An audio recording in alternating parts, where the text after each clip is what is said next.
Good evening and welcome to the West Virginia Archives lecture night. I would like to remind you we have a few lectures coming up in the coming weeks. April 17th, Monsters and Mayhem in the Mountain State with Mike Nost.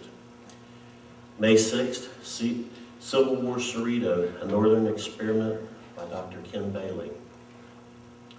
May 15th, Loyalty They Always Had, the 7th West Virginia Cavalry in the Civil War with Steve Cunningham. June 3rd, Slavery in Cabell and Wayne Counties with Robbie Thompson.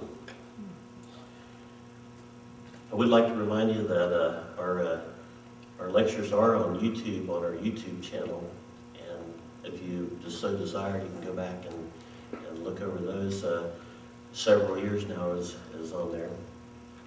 And I also would like to remind you that our website is westvirginiaculture.org/history as far as some of the things we have coming up. Of course, our lectures, but other things, our databases and things like that, if you want to take a look at those. Tonight, James Casto will talk about the life and times of Collis P. Huntington. Railroad mogul Huntington, 1821 to 1900, was one of the robber barons of his era. Raised in poverty, he left school at age 14 and became a Yankee peddler, traveling through the South to sell watches and other merchandise. When gold was discovered in California in 1848, Huntington went west, where he made a fortune not from mining gold, but from selling supplies to the miners. Huntington and his partners, Mark Hopkins, Leland Stanford, and Charles Crocker, known to railroad historians as the Big Four, built the Central Pacific, the western half of the Transcontinental Railroad, and later the Southern Pacific. In 1869, Huntington purchased the nearly bankrupt Chesapeake and Ohio Railroad and pushed its tracks over the mountains from Richmond to the Ohio River, where he established the city of Huntington. He also founded the city of Newport News, Virginia, and the Newport News Shipyard. James Casto was a reporter, editor, and columnist at the Herald-Dispatch in Huntington for more than 40 years before he retired in 2004.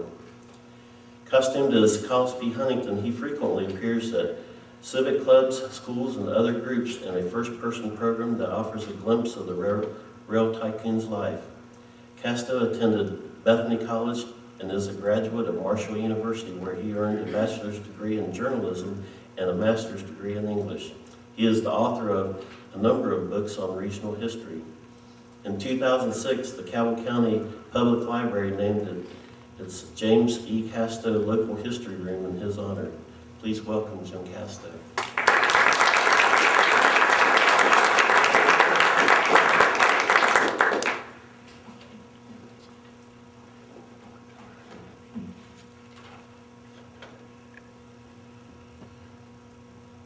I'm going to talk for about 20 minutes or so, and after that, I'm hoping we can have some questions, and maybe, if I'm on the top of my game, some answers. We'll see about that. Can everyone hear me? Not so well. Okay, let me step a little closer to the mic. Is this any better? It is. Okay. Thank you, sir. Before I begin, I'd like to offer a disclaimer of sorts. I am not a trained historian. As was alluded to in my introduction, my bachelor's degree is in journalism and my master's is in English. Ask me about English literature before 1066 sometime. Thrilling stuff. We can have a great discussion. What happened to me was I did my first local history book strictly as a business proposition, but I got bitten by the history bug. One book led to another, and now, 30 years later, I stand here and confess to you, I am a history addict. The story behind that first book brings us directly to our topic this evening. One day early in the 1980s, I was in my office at the Herald-Dispatch, and I got a long-distance telephone call from a publishing company in California. You remember long-distance phone calls? That's how we communicated before email, Facebook, LinkedIn, Skype, and who knows what else. Well, I learned that the publishing company was working with the Huntington Chamber of Commerce on publishing an illustrated book on Huntington history. And the Chamber had suggested to the company that I might be a suitable choice to write the text of the book and supply the photo captions. After we negotiated a while, I signed a contract to write the book. There was just one problem. It was a book about a subject that I knew precious little about. I knew the city of Huntington was founded by Collis P. Huntington. I knew that he was the principal stockholder of the Chesapeake and Ohio Railway at the time. I knew we had a very nice statue of him down at the old C&O station. And folks, that's about all I knew. So I took myself to the local history room at the Cabell County Public Library. And this is a paid commercial for libraries. We gotta have them, folks. I know there are some folks who seem to think otherwise. We gotta have libraries. Well, I took myself to the local history room and I barricaded myself there. And ultimately, my research enabled me to complete the book, which was published in 1985.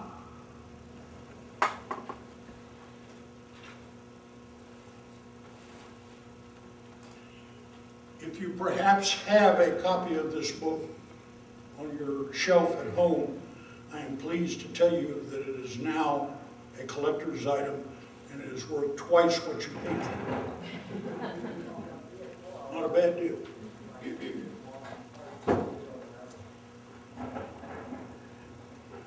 After I published this book, I did what authors often do. I went out and started talking to groups trying to spread the word and maybe sell some books. I appeared at civic groups, church socials, and the like. And I noticed that when it came time for questions, many, perhaps most of the questions had to do with Collis P. Huntington. People wanted to know more about the man who founded their town. So I went back and tinkered a little bit with my speech and ended up concentrating mostly on him. Not too long after that, I heard about the History Alive program of the West Virginia Humanities Council. Many of you are probably familiar with the program. The council sends costumed reenactors out to appear before groups in the guise of people who are famous personages from history. Now, over the years, I had dabbled from time to time in amateur theater, so it proved a short step for me to go from talking about Huntington to portraying him. There were some problems. Collis P. was a big man, stood 6'6", axe handle and a half across at the shoulders. On a good day, Jim Casto stands 5'6". But if you act tall, you can bring it off on a good day. I'm no longer involved in History Alive, but from time to time I can still be persuaded to put on my black frock coat, my stovepipe hat, my paste-on beard, and again try to bring the old guy to life. And I've never stopped reading and learning about Collis Huntington. Early in my research, I read what is surely the best biography of Huntington, The Great Persuader, a book by California historian David Lavender. My sense of civic pride was much offended when I found that Lavender's thick volume had only one paragraph about Huntington's founding of the city that carries his name. and a short paragraph at that, I might say. But the more I read, the more I learned, the more I came to realize that I was just about right. The rail tycoon's founding of the city of Huntington, while no small accomplishment, was by no means the crowning achievement of his immensely successful life. One that reads much like the rags to riches stories that were so popular in the Horatio Alger novels of his day. Does anybody still read Horatio Alger? Well, there's one. But in the 1870s to on up into the 1920s, the Horatio Alger novels were tremendously popular, and there were dozens of them, maybe even hundreds, I don't know. But they all had the same plot. Boy raised in poverty, maybe an orphan, through luck and pluck, the title of one of his best-known books, becomes fantastically successful and rich, marries a beautiful, well, anyway. Horatio Alger would have loved the story of Collis P. Huntington, because Huntington was a real-life version of Horatio Alger's heroes. He was born in poverty and died not just rich, but super rich. Huntington was born October 22nd, 1821 in rural Connecticut. He was one of 9 children born to farmer William Huntington and his wife Elizabeth. The Huntington family farm was stubbornly unproductive, and in fact, the pretty little glen where it was located was known to one and all as Poverty Hollow. His boyhood friends would later recall that the young Huntington loved to wrestle. He could whip any of the other boys around, a couple of them at the same time if he had to. And he was not above tussling with a teacher. Huntington himself loved to tell the story of that incident.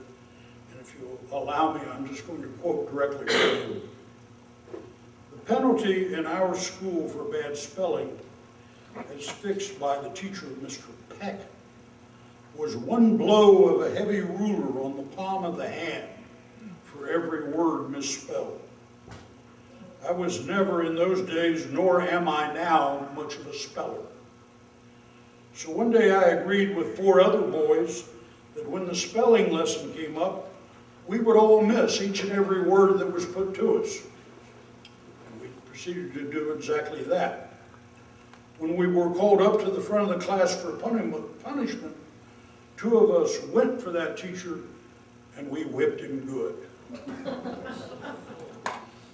Huntington's schooling came to an end shortly thereafter. He was 14 years old. He would never go back to school. His father apprenticed him to a neighboring farmer as a workman. He was paid $7 a month, plus his room and board and two suits of work clothes. The next year, he went to work for a grocer in the nearby town. There he learned the rudiments of buying and selling. He saved every penny he earned, and when he had accumulated a bankroll of $175, he set himself up as a Yankee peddler. Such peddlers were relatively common at the time. Huntington bought a couple of leather knapsacks, some simple things like crockery and cutlery, basic hand tools, as he would say, some gimcracks and gewgaws for the children. He took as much of that merchandise as he could and stuffed it into each of those knapsacks and strapped one over each shoulder and set out on foot, walking from farm to farm, contriving to sell what he could at each farm he came to, also doing his best to arrive at mealtime. He continued to save his money, and he bought a horse and then a wagon for that horse to pull so he could have a much larger stock of goods. And he expanded his area of travel far beyond the little section of Connecticut where his family lived. It is said that he ventured as far as Newport News, Virginia. I find that a little hard to believe, and I've not seen any corroborating evidence, but that is a fairly frequent assertion. He got tired of traveling. He got married. He settled down. He bought a half interest in a general store that his big brother Solon was opening. And he might have been content to spend the rest of his days there as a small town merchant had not something important taken place out in California in 1848. You all know what that was. That was gold. Gold discovered at Sutter's Mill in California. And Huntington, like hundreds, I guess thousands of other Easterners, determined he would go west to seek his fortune. And Huntington did indeed make a fortune in California, but not by mining gold, but by mining the miners. He sold his half of the general store to his brother Solon and took his share not in cash, but in merchandise, the very tools and supplies the miners would need in their quest for gold. Like many others, Huntington went to California by ship, first sailing down to Panama, traveling westward across that isthmus on horseback, then boarding another ship on the Pacific side and continuing north to San Francisco, all the while keeping careful track of that stock of merchandise he had. Huntington briefly inspected the gold fields, then settled into Sacramento. The town was a real boom town. He quickly discovered he didn't have money to buy a building. He didn't have money to rent a building, but he brought some tents with him to sell. So he lashed 2 or 3 of those tents together, found a vacant lot. I'm not sure whether he got permission to use the vacant lot or not. But anyway, he sold that first stock of goods there under the tent in the open air in sort of an outdoor bazaar. The stock dwindled rapidly, even at the outrageous prices Huntington was charging. You don't think $150 was too much to ask for a good Ames brand shovel, do you? Huntington apparently didn't think so. The miners who bought them apparently didn't think so. He quickly wired his brother and said, "Send more."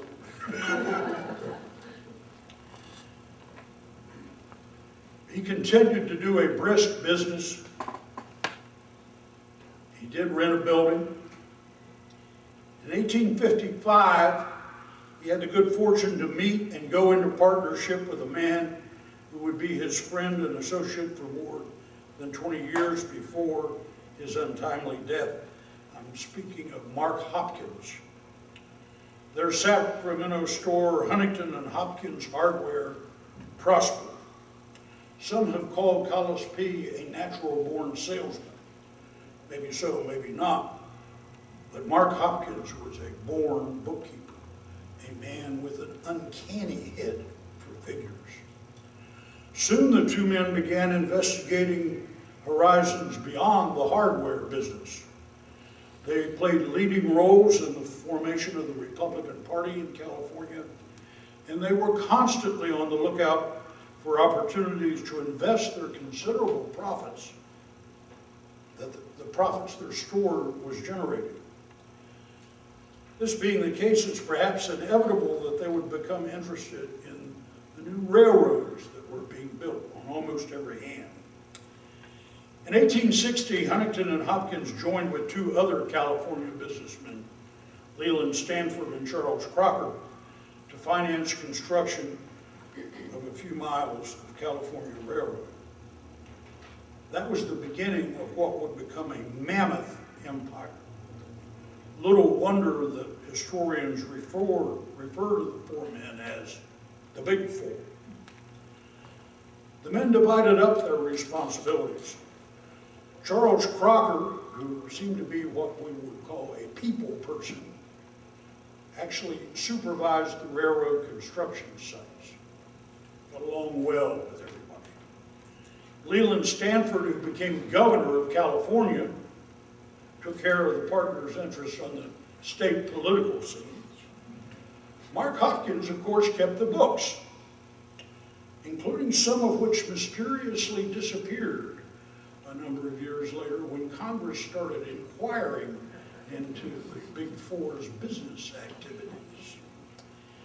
And it fell Huntington's lot to travel to Washington to deal with the U.S. Congress and to New York banks and brokerage houses that the partners had to enlist when they were looking for the necessary funding.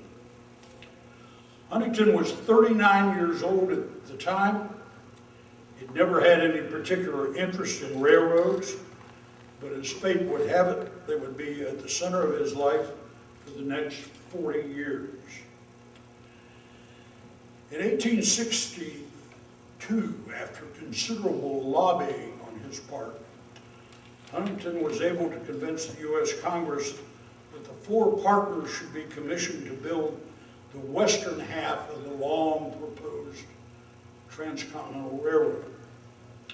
Their railroad, the Central Pacific, started laying track at Sacramento heading east. The rival Union Pacific Railroad began laying its track at the Missouri River heading west. It would take 7 years, tens of millions of dollars, and hundreds of lives lost in construction accidents along the way. But the two sets of track finally met, Promontory Point, Utah, May 10, 1869. The elaborate ceremonies there that day included the driving of a golden spike to link the two sets of rail. A historic photograph was taken showing the many officials gathered for the ceremony. Collis P. Huntington is not in that photo. He wasn't there. He was back in his office in New York writing his partners an irate letter about all the money that had been needlessly spent on the gala. That was typical of Huntington, always known as a slow man with a dollar. On completion of the Central Pacific, Huntington and his partners turned their attention again to California and began to forge another rail line, the Southern Pacific, which would ultimately far surpass the Central Pacific in size.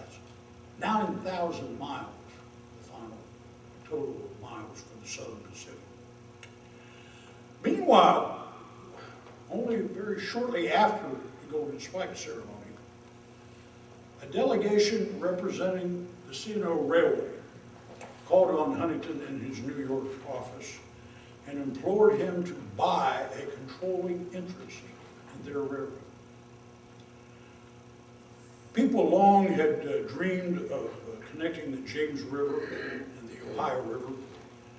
At first, the thought was to do it with a series of canals. When that didn't prove practical, the idea was more or less abandoned. With the advent of railroads, this was a perfect spot to build one, and a bold start was made. But the Civil War erupted, and marauding troops, Confederate and Union alike, tore up the track, dynamited many of the locomotives, burned the rolling stock. As a result, the C&O was all but bankrupt and desperately needed new capital to rebuild. Huntington agreed to supply the necessary capital. There would, however, though, be one provision. He required that they install him as president of the C&O. This they were more than willing to do. Huntington knew that if the C&O was to ever make a profit, indeed if the C&O was to survive, the tracks had to be pushed over the mountains and across the then new state of West Virginia to the Ohio River as quickly as possible. In keeping with some other C&O officials, Huntington set off to personally explore the proposed right-of-way and select a location for the railroad's western terminus on the Ohio. Many people in the little village of Guyandotte, located where the Guyandotte River flows into the Ohio, were certain Huntington would pick their little town as the C&O's terminus. They were to be disappointed in that hope. Legend has it that Huntington bypassed Guyandotte due to something that befell him there. The story goes something like this. Huntington and his companions arrived, and as I indicated, they were traveling by horseback, and if you've done much travel by horseback, you know it's mighty thirsty work. So arriving there in Guyandotte, they spied a boarding house, and they decided they would stop and go inside and see if they couldn't get something to drink. Perhaps a cold glass of sarsaparilla, maybe even something stronger. But in any event, they tied their horses up outside and went in. At that point, Huntington's horse, instead of staying out in the street where a good, honest, self-respecting horse would stay, managed to reverse its position and actually climb up on the wooden boardwalk that ran past the boarding house, essentially blocking the way for anybody trying to get by. As it happened, the mayor of Guyandotte came along about that time, so what had happened was not happy about it, stormed into the boarding house, angrily demanded to know, whose horse is that out there? Well, Huntington told him it was his. And the mayor fined him $5, public nuisance. Huntington paid him cash money on the spot. And the next day, the citizens of Guyandotte were sorely disappointed to learn that Huntington had proceeded downriver a bit and picked out a vacant tract of river bottom land where he said, this will be where we will have our terminus. It's a funny story, and when I appear in my Collis P outfit with my paste-on beard, I always tell it. Sometimes I even tell it the same way twice. But frankly, I don't believe a word of it. I don't think it ever happened. Huntington loved a good story. He especially liked stories if they were stories on himself. And as he got older, in writing a business letter, he frequently would digress and start telling a story, something personal. Perhaps recalling the time he whipped his teacher. He never wrote about any problems that ever befell him in Guyana. Folks, I just don't think it happened. But it's part of the legend, and a colorful part.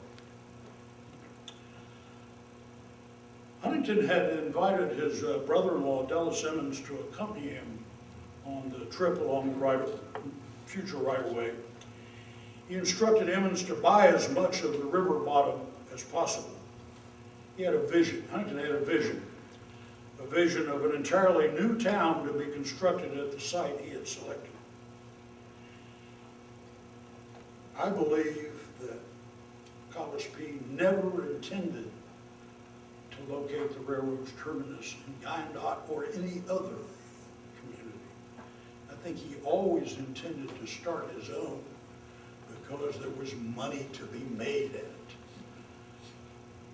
He hired a well-known Boston civil engineer, Rufus Cook by name, to draw up a town plan, instructing him to use a precise grid-like pattern with broad avenues and intersecting streets.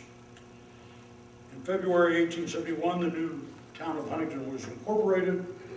Much of the land in the new town was reserved for the railroad. Construction crews built a handsome passenger depot, a locomotive shop, and housing for the railroad's workers. Framed for the workers hourly workers brick for the management. 'Twas ever thus.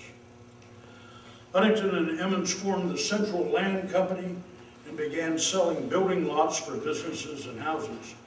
Demand for them proved brisk. A locomotive, Greenbrier by name, was floated down the Ohio on a barge, and just as was done for the Transcontinental Railroad, crews started laying 2 sets of track. One began in Richmond and headed west. The other began in the new town of Huntington, heading east. 2 sets of track met at Hawks Nest, West Virginia. No golden spike there, not on Collis Huntington's railroad. On January 29, 1873, the first train arrived in Huntington from Richmond. Aboard it was a demijohn that had been filled with water from the James River. On the train's arrival, the demijohn was emptied into the Ohio and refilled. On its return to Richmond, the train carried that container of river water, which on the train's arrival was emptied into the James, thus symbolically marrying the 2 rivers. That return train carried something much more important than a container of river water. The train hauled a hopper filled with coal, the first load of coal that the C&O would haul out of the West Virginia hills. You know, today we frequently use the word intermodal to describe the process of linking together various modes of transportation. While Collis Huntington may not have used the word, he certainly understood the concept. At his new town, passengers and cargo were transferred between the C&O and the packet boats of the Cincinnati, Big Sandy, and Pomeroy line, which was owned by several partners, one of whom was Collis P. Huntington. Meanwhile, he bought or leased vast tracts of West Virginia real estate. Coal was mined there, hauled to Huntington via the C&O, then shipped up and down the river to customers. In 1882, Huntington extended the C&O's tracts eastward to Newport News. This meant that coal destined for foreign markets could be shipped to Newport News and loaded at the C&O's pier into ocean-going freighters. When those freighters proved hard to find, Huntington founded the Newport News shipyard to build them. And just as an aside, I would point out that the shipbuilding industry has gradually melted away in this country over the recent decades. There's only a handful left.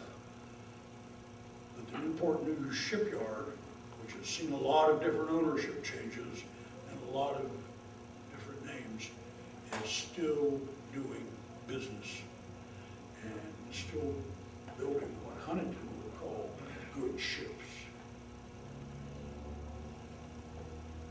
Also in the 1880s, Huntington pushed the C&O west from Huntington to Cincinnati and absorbed smaller railroads at a rate that outpaced the C&O's ability to pay for them. In 1887, a bankruptcy sale was averted when banker J.P. Morgan stepped in and took control. That ended Huntington's role with the C&O. But he remained firmly in charge of the Central Pacific and the Southern Pacific and the shipyard. As his death neared, he owned vast tracts of land in California, West Virginia, Mexico, Guatemala. He had railroad investments in Mexico, South Africa, and Australia. On his death in 1900, the New York Times estimated his wealth at $70 million. Translated into today's dollars, that would be far more than $1 billion and perhaps closer to $2 billion. Not bad for a young man who started out selling what he could carry on his back. thus endeth the reading of today's lesson.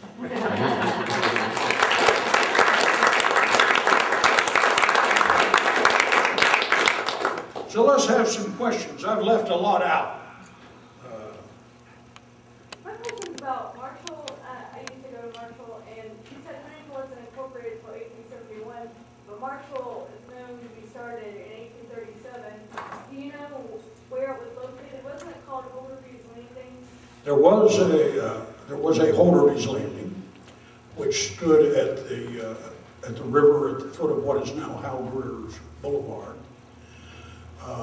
Marshall started exactly where Marshall is, and it is indeed much older than the city of Huntington. Originally, it started in an old church building, and then eventually Old Main was built and added to and added to and added to. There were other various little settlements too, but most of the land was cornfields. And that was what interested Collis P. He could get all that, and he could get it at a very reasonable price. Yes, sir. You were talking about he explored all of Iowa. Do you have any interesting stories about his trip coming down through the New River area? Well, he made part of the trip by bateau. Yeah, that's a... He started out, the trip started by stagecoach. And then when they got to the New River, they transferred to a bateau. And then a little further down the river, they went to horseback. Maybe 5 years ago, something like that, they were having a celebration on the New River, and they asked me to come and reenact Collis P. But they didn't exactly explain to me what it was that they wanted me to do.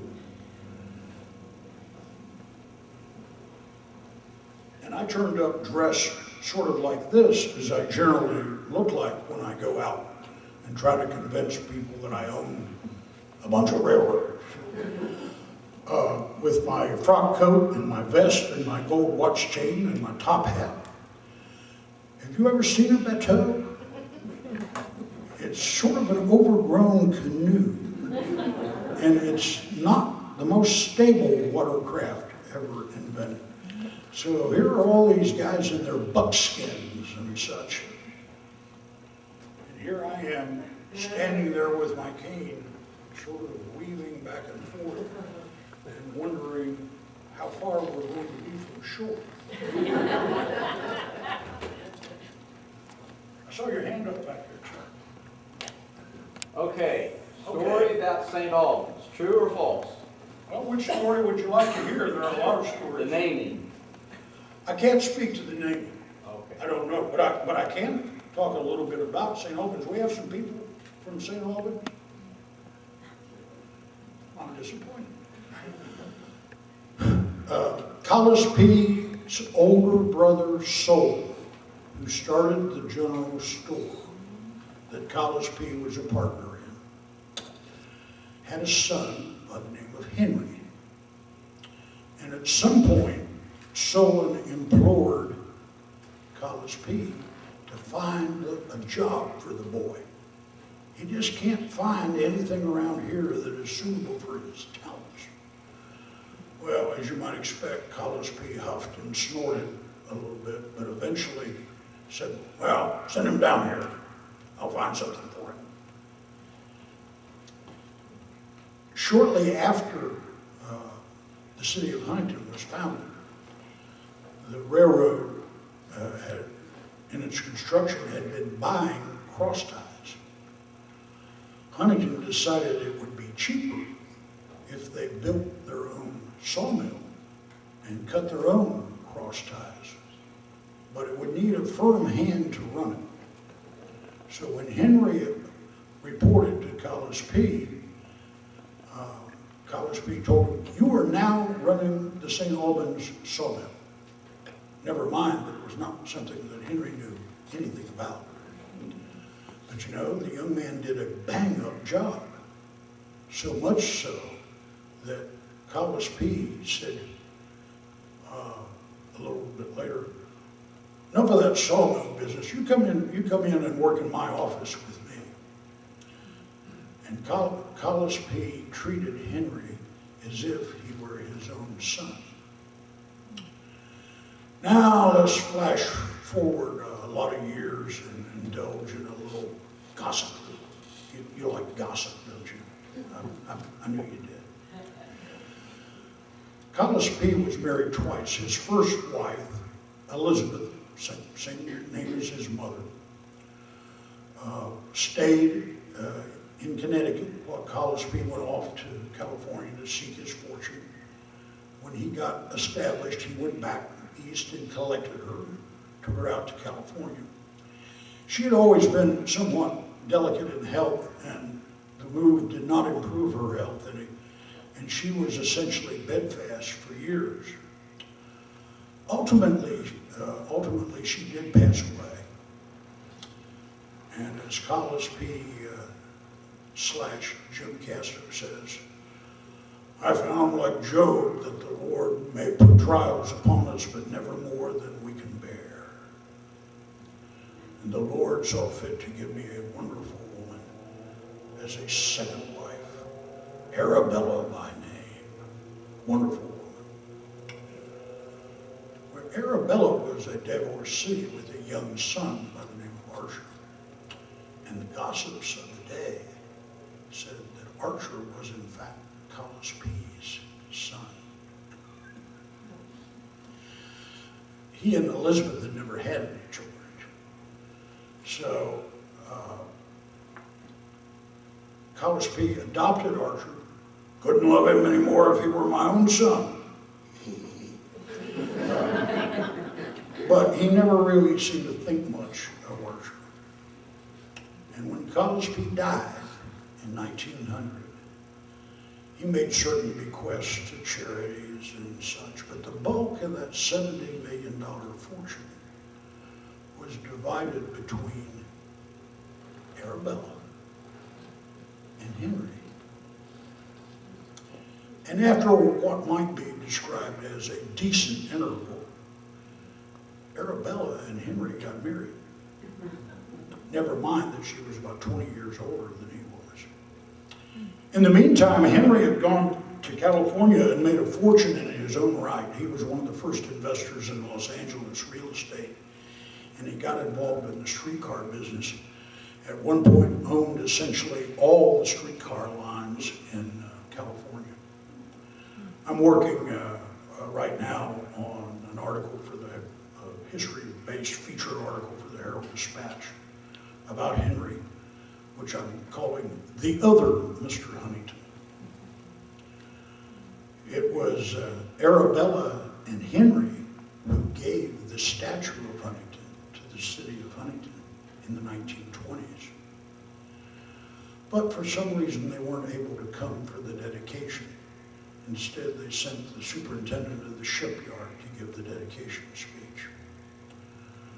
Okay, well, that's probably when, you know, Andrew Carnegie was just tremendously successful and accumulated an enormous fortune in the steel industry, and then put it all aside, gave most of it to charity, but he went off to Scotland and spent the rest of his life in Scotland giving his money away. Well, Henry didn't give it away, but he got tired of running business, so he turned it all over to various functionaries and spent the last 20 years or so of his life following his great passion, which was collecting books. And so the Huntington Library in California, which is one of the great repositories of rare books and to a lesser degree art, is his bequest. But that's not something Collis P had anything to do. That was Henry, his favorite nephew. Long answer, I guess. I think I just answered about 3 questions that weren't asked. Mr. Casto, I have 2 questions about the design of the city of Huntington, if you could maybe shed some light on that. Did they lay out the entire grid of Huntington as we know it today, like all the way down to Westmoreland and all the way to Guyandotte? Okay. And then the second part is, do you have any idea why in Highline there's Division Street instead of this Division Street being downtown between west and east. The grid, the original grid stopped at First Street. What's now the 14th Street West neighborhood was an entirely separate community founded a long time after Huntington. And it was called Central City.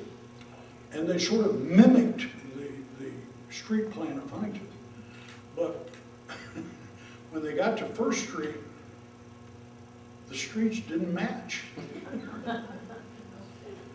For a long time, there was a block-long quagmire of mud there. So much so that in bad weather, the Fastenmeyer Brewery, which was down on West 14th Street, when it had a shipment to the taverns up in downtown Huntington, had to station an extra team of horses at First Street to pull the beer wagon through the mud. Eventually, when they got around to paving it, of course, they didn't match. And it's only been within the last 15 years, maybe, something like that, that the state finally sort of connected them in a much improved, although still kind of strange fashion. There at First Street and Fifth Avenue, it's very confusing. Now, did that answer your question? Well, that makes sense that Division Street divides one end of the east end from the other, since Huntington only went to First Street, I guess. Yeah. Is that why the avenues have names on the west side and they have numbers on the east end? Right, Okay. because they were created at different times by different people. Collis P told Rufus Cook, the Boston civil engineer, "I want a perfect geometric grid work of intersecting streets and avenues, each meeting the other at right angles, all consecutively numbered so that any address might be easy to find. Each block bisected by an alley for convenient access and egress.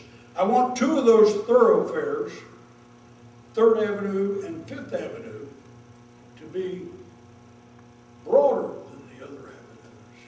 I want them broad enough that you can turn a team of oxen in them." And that's what Huntington had for years. But in recent years, town planners have decided that the streets are too wide. They've got to be narrowed. Don't ask me to explain that, I can't. All right, and perhaps another question? Did the house Huntington have any significant role in the Civil War playing activity or the war? Well, I can tell you he had absolutely no role whatsoever in the war. And my suspicion, although it's only a suspicion, is that he bought his way out of it, because that was certainly possible legally for you to do at the time. There was a draft, but if you wanted to write a check, you could escape the draft. And I think Collis P could almost of a certainty have been considered somebody who was not about to answer their country's call. Let me talk a little bit about that phrase, robber baron. You know, kids have a wonderful way of reducing things to their absolute basic simplicity.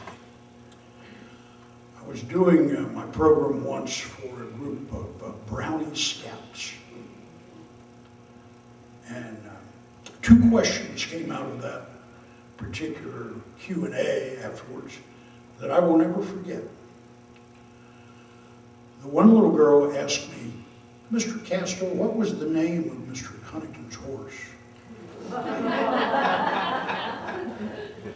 And I said, "I'm sorry, ma'am, I don't know. I don't think it was really his horse. I think it was just one he had rented for the occasion." But the other question I got from another Brownie was, "Mr. Huntington, Mr. Casto, was Mr. Huntington a crook?" Whoa, how do you answer that? Well, you know, many of the things that the robber barons did were despicable. I love that word, despicable. I think that's out of a Tweety and Sylvester cartoon, as I remember.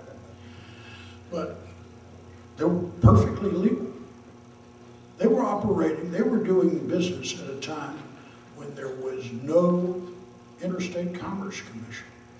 There was no regulation of railroad rates. If the railroad wanted to charge you $500 for a boxcar load of freight that last week you had paid $100 to ship, there wasn't anything in the world to stop them. They were sort of the cable outlets of their day.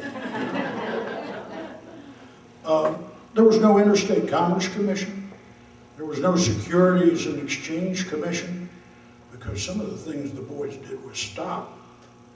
It would certainly land them in the slammer today. There was no Federal Trade Commission.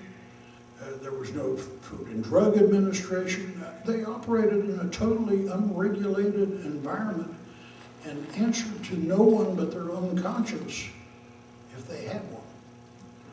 So the reason we have all those agencies and the reason we are hedged around by rules and regulations today is to protect us from those kind of excesses.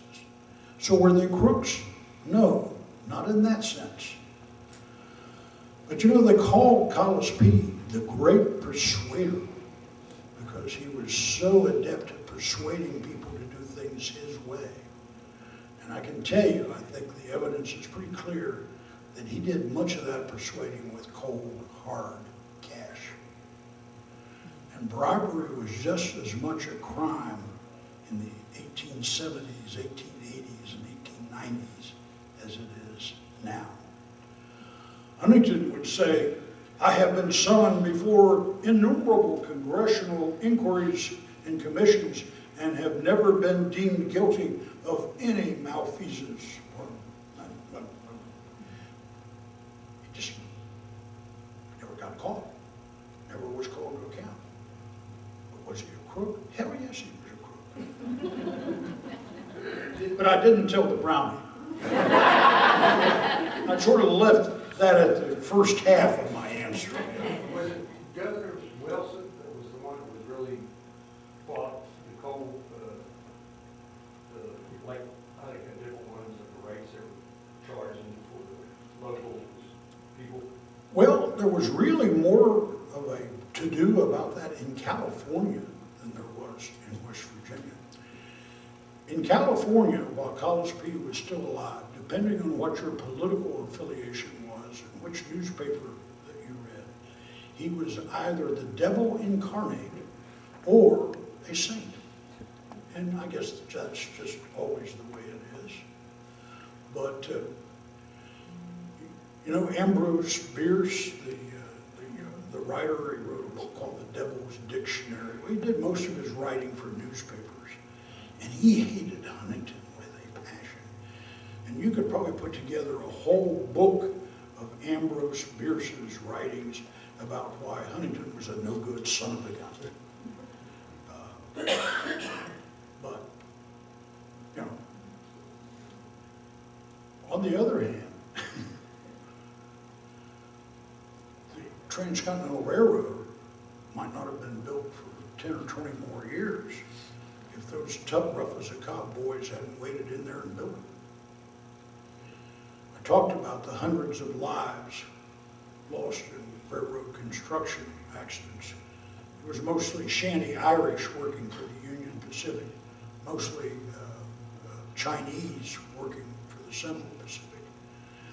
And of course, they've got these Chinese in baskets with hammers and chisels, and they lower them down over the edge of a cliff so they can chisel out the holes to put the black powder in. And let's hope they got out of the way in time, but they didn't always. Okay. Perhaps one last question or two. How do we stand on time there? We're good. Okay. Question? Question? Was Huntington atheist? Well, I tend to think that deep down he probably was. But like some people who profess to be atheists, he also covered his bets. During his lifetime, every church that was built in Huntington was built with at least a minor contribution of some kind from Collis P. Huntington. He wasn't a church man, he didn't go to church. But when the delegation would call on him and say, we want to build this church over here, he said, well, let me give you a check for $100, which was a lot of money. But I don't think he was a deep-seated believer, no. Or the Roosevelt, like Rockefeller and Huntington related. I don't think so. But I'm glad you mentioned Rockefeller. John D. Rockefeller Sr. was a great robber baron. And if you don't believe me, ask J. Rockefeller, who has, as he has gotten older, from time to time, more or less admitted as much. At some point, and Collis P. was long dead and moldering in his grave by this point. But at one point, John D. Rockefeller Sr., who of course controlled Standard Oil, which controlled more than half of the oil sold in this country at that time, he executed a contract with the C&O that all of Standard Oil's petroleum would be transported in C&O tank cars. And then, fair enough, that's the way business operated. And then he executed another secret contract which called for the C&O to pay him personally a rebate on every car. So Standard Oil was paying the C&O, and then the C&O is paying Rockefeller. And if you spend some time on Google, you'll find J. Rockefeller say, my grandfather did some strange things. That clearly wasn't right.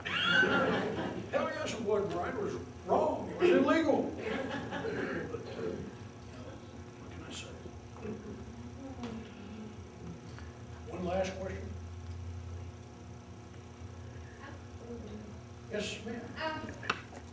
When you were talking about the C&O and how it got overextended to the point where it almost went under, why would Huntington, who seemed to be such a good businessman, have allowed the railroad to get to that point? Done in by the same thing that does in a lot of business people and a lot of politicians. Ambition. Collis P's greatest goal was never achieved. He wanted to have the great transcontinental railroad that he and his partners in the rival Union Pacific built. Doesn't span the continent. It only spans Western America. And all the time he was working on the C&O, he had this idea that he was going to build a transcontinental railroad in the East. And he was going to be able to get on a train in New York and travel on his railroad all the way to California. That eluded him. But that's what he wanted to do. And buying these railroads were part and parcel of his plan. And he just got carried away. Actually, the C&O, while Huntington owned it, did go bankrupt. And it was sold at a public auction on the courthouse steps in Richmond. And Collis P. Huntington bought it back. He was a great believer in his railroad. But the next time it happened, it didn't get to that point. And apparently, there was general acknowledgement that the railroad's debts exceeded even Collis P's ability to pay. And J.P. Morgan stepped in and took charge. Okay, I'm more than happy to linger a while and deal with anybody who has some one-on-one questions. Perhaps you'd like to know. What do you think about Clifton Forge's reassertions as the archives for CNO? Well, it's a wonderful museum.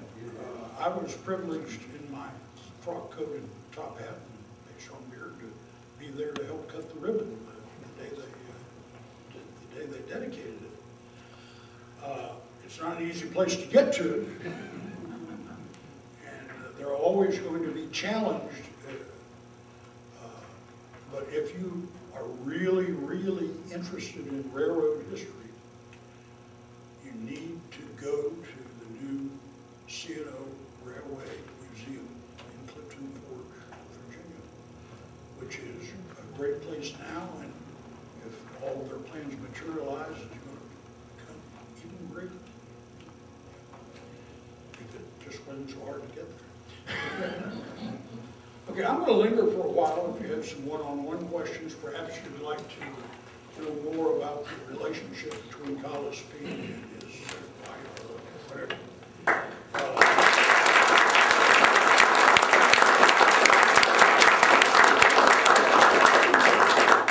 And it probably doesn't come as a great surprise when I tell you that I do have a copy or two of some of my books.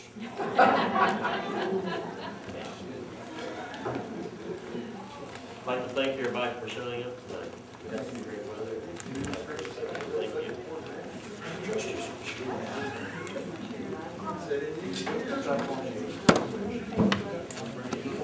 He was an interesting speaker. Excellent.